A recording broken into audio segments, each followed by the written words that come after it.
Previously on Canucks Hockey.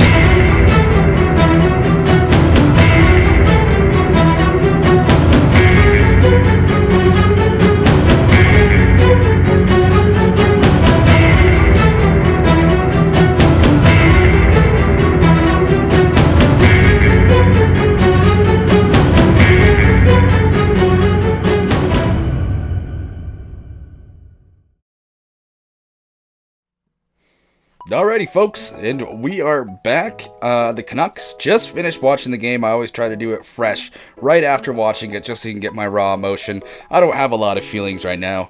I'm depressed. No, I'm not. I don't know. That game just felt very whatever. Also, I thought the game started at 5, so I missed the first period when I was messing with some new equipment I bought for recording, honestly.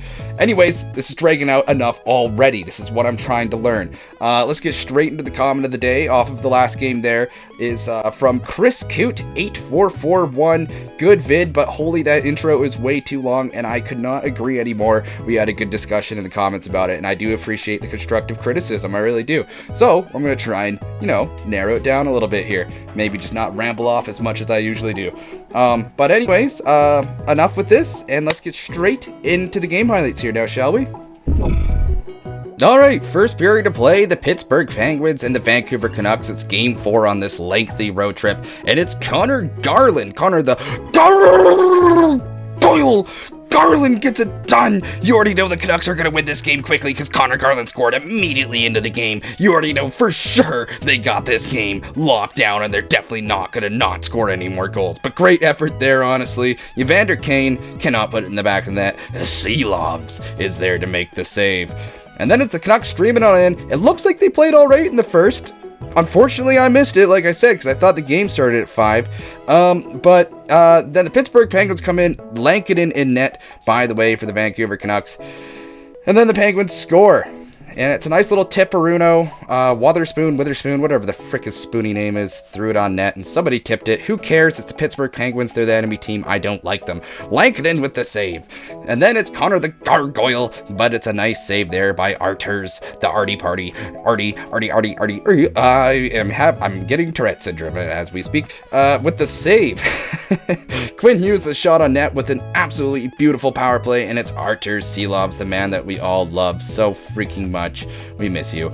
Second period, and this is kind of where things kind of got loose for the Canucks. Honestly, they were matching up pretty well with their AHL team, the Vancouver Canucks. This is what I'm saying, because I mean, a few injuries really makes a difference, it appears to be so.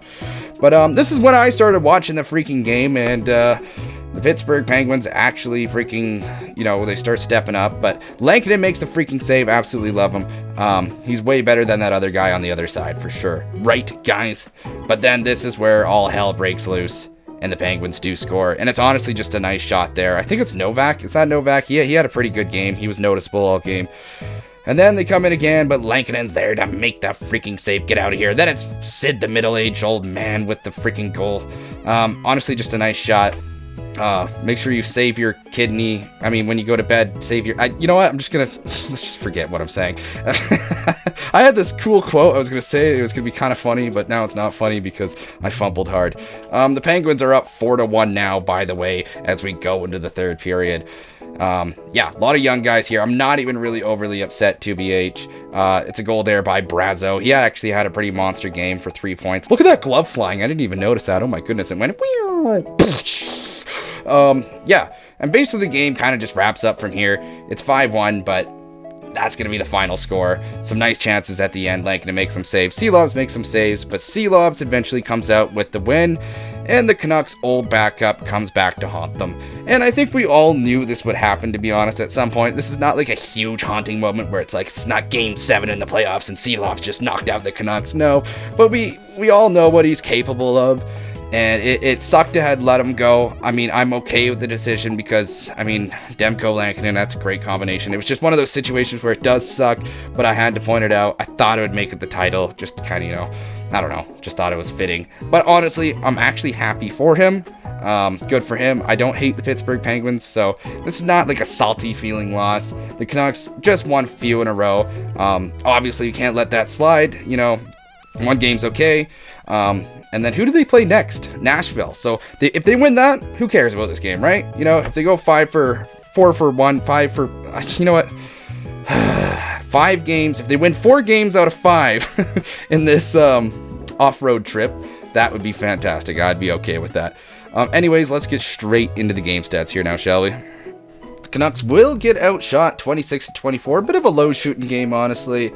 Like I said, a lot of the young guys out there, so I thought the Canucks actually played pretty good. It looks like they matched their first period, but then once I started watching the game, all hell broke loose. 26 hits for Vancouver, 18 for Pittsburgh. Face-offs, oh my god, does this not seem to be a reoccurring theme? 39 face-off wins for Pittsburgh and 19 for the Canucks. I mean, sure, I guess it makes sense. You got the veteran Pittsburgh team and the very, very young Canucks right now. But still, oh my god, I don't know. I just don't think there's any excuse for that. That's brutal. That's, those are important. I don't think people realize it, but face-offs are important.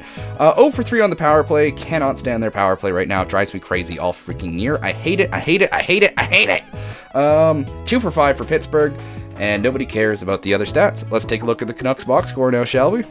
Elias Pettersson with 1 assist for 1 point. Filip Hronek with an assist for 1 point. And Connor the Gargoyle Garland with 1 point for 1 goal. Yeah, I'm not even going to do it because the Canucks lost. Connor the Gargoyle Garland! Got you again! Get wrecked. Oh, I hate myself. Anyways, let's take a look at the Pittsburgh Penguins box score now, shall we? Alright, Brazeau with 2 assists, 1 goal for 3 points. Anthony Mantha, almost forgot he's on the Pittsburgh Penguins. Feels weird to me, but that's where he is for 1 goal and 1 assist for 2 points. Christopher Letang with 2 assists for 2 points. He's getting up there in the defenseman points list, I believe. I think he's top 20, if I saw that correctly earlier. Witherspoon, Wotherspoon, Gotherspoon, fuck you, Spoon, I hate you, Spoon, with 1 assist for 1 point. Rickard Rickle is what I like to call him. 1 assist for 1 point. Tommy, the little BB gun, Novak, I could have done better than that. With 1 goal for 1 point. Evgeny Malkin with an assist. And Dewar with a goal. Sydney, this is my second chance to do this. Sydney, don't fall asleep too early or else he may steal your kidney, Crosby. There it is. And with a point. And Noel Achari with a point. But this is gonna wrap up the video. Not too much for me to say at the end here, other than it honestly went by quick, missing the whole first period. I was kind of having a hard time paying attention to this game after that because the Canucks just ended up sucking at that point. It was nice to see some of the young guys out there. My goodness, like I said, I can't believe how much a few injuries can really shake up a team. It looks like an AHL team out there all of a sudden. But you know what? Let's hope we bounce back, and I'll see you on the next one. And if you like this kind of content, make sure you absolutely hit that subscribe button. And if you don't, I will hurt you. I will hurt you so bad that you're gonna regret every decision, every happy moment you've had in your life. All right, enough of that. I don't know what I'm not. None of that's gonna happen. Just if you don't want to like it or subscribe, just go to bed. It's fine. I understand. And I'll talk to you guys later. And goodbye.